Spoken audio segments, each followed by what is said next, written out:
Bonsoir à tous.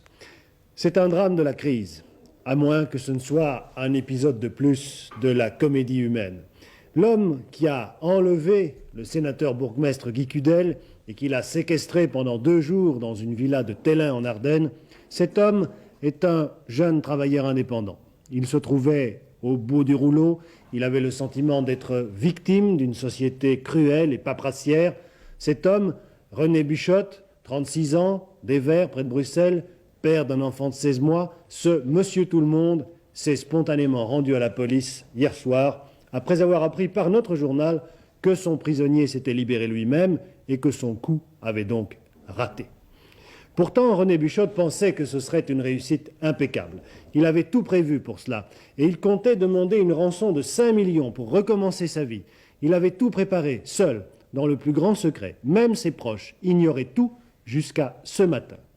Ce que René Buchotte n'avait pas prévu, c'est que Guy Cudel parviendrait à se libérer de ses liens et que dès hier soir, il serait de retour, un retour triomphal à Saint-Josse. Le reportage de Jean-Claude Defossé et René Bruy. Il est près d'1 heure cette nuit à Saint-Josse. Prévenu par la radio de la libération du bourgmestre socialiste, une foule d'amis, de sympathisants et de curieux attendent impatiemment son retour, rose au poing. Soudain, c'est l'explosion, il est là. On peut enfin entendre Guy Cudel raconter lui-même sa rocambolesque aventure. Dimanche à 18h, j'ai voulu prendre ma voiture qui était rue Kindermans, c'est à 2 doigts de la chaussée de Vlorgat et de l'avenue Louise. Oui. Le dimanche, il n'y a pas de monde dans la rue. Je suis entré dans ma voiture et au même moment, au moment où je mettais la clé au contact, un homme est entré, revolver au poing, et m'a dit « Conduisez-moi sur la route de Genval. » Agressif? Pas spécialement. Belge? Il est belge.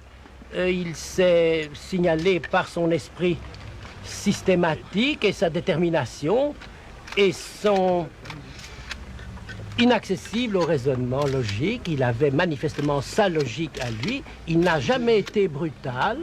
Il ne m'a pas donné des gifles, il n'a rien fait de tout ça. Alors, avant d'arriver à la Hulpe, il m'a fait aller dans une rue, une petite route plutôt. Là, il m'a fait sortir, il a pris mes clés. Il m'a toujours sous la menace de son revolver, il m'a mis les menottes. Il m'a mis un sparadrap sur les yeux, un sparadrap sur la bouche. Et alors, il m'a conduit très loin, au-delà de Marche, tout près de Neufchâteau. Donc dans les Ardennes? Oui, mais je ne voyais rien. Je ne l'ai su que ce soir où j'étais. En fait, c'est ici, à Tellin, que le ravisseur de Guy Cudel emmenait sa victime ligotée et bâillonnée. Il l'a obligé à entrer dans cette sorte de chalet ardennais qui s'appelle la Golette, en lui faisant croire qu'il était au milieu d'un bois. Et puis alors, il m'a mis sur le lit qui était entièrement préparé, avec des chaînes et encore des menottes pour les pieds, pour les bras. C'était donc tout à fait préparé à l'avance. Et une fois que j'ai été attaché sur le lit,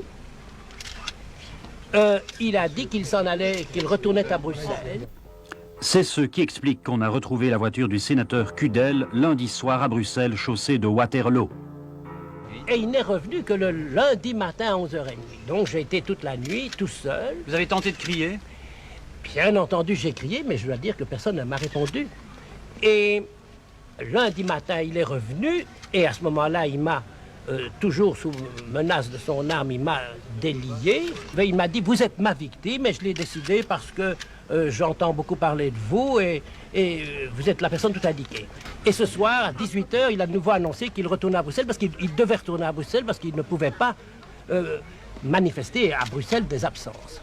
Et alors, il m'a de nouveau attaché.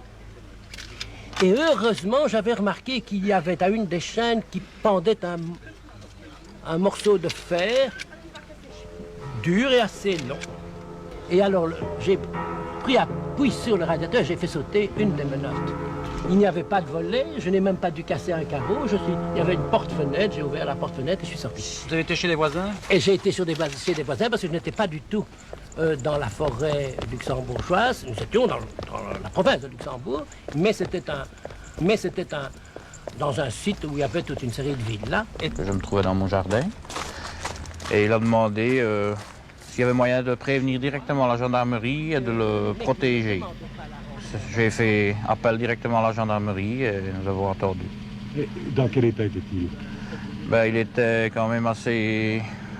Émotivé, là. Oui, on voyait bien qu'il avait été séquestré, quoi. Hein? Je sais ce qui est arrivé à Ampin, je sais aussi ce qui était arrivé à celui à qui on a coupé une oreille. Bon, oui. Je me disais, il faut tout de même jouer serré. Vous avez eu peur? Eh bien, je vais vous dire que dès le moment où j'étais arrêté, je n'ai songé qu'à m'en sortir. J'ai trouvé une enveloppe avec un nom, Monsieur et Madame Buschott, 62 rue du Tram à 74-80 Ornu. Je me suis dit, s'il voit que j'ai vu cela, il va me tuer. Alors je me suis mis immédiatement à manger l'enveloppe. Une enveloppe qui n'avait pas spécialement bon goût. Précaution pas du tout inutile car le ravisseur que vous allez voir s'appelle précisément Buchotte, mais René Buchotte, Desvers, 36 ans, 1,80 m. Il espérait une rançon de 5 millions de francs.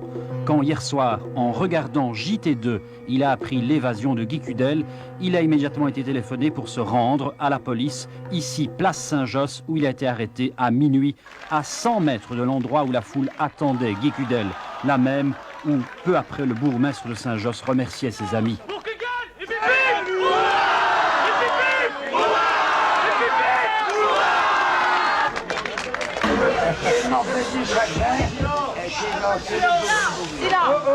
Remercier.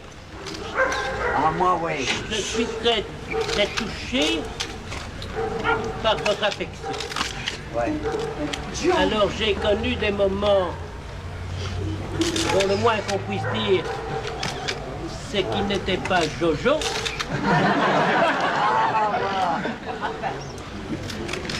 Il a fallu réfléchir à tous les instants et à toutes les secondes pour trouver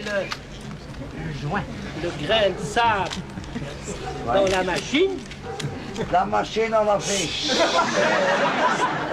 Et heureusement, je l'ai trouvé.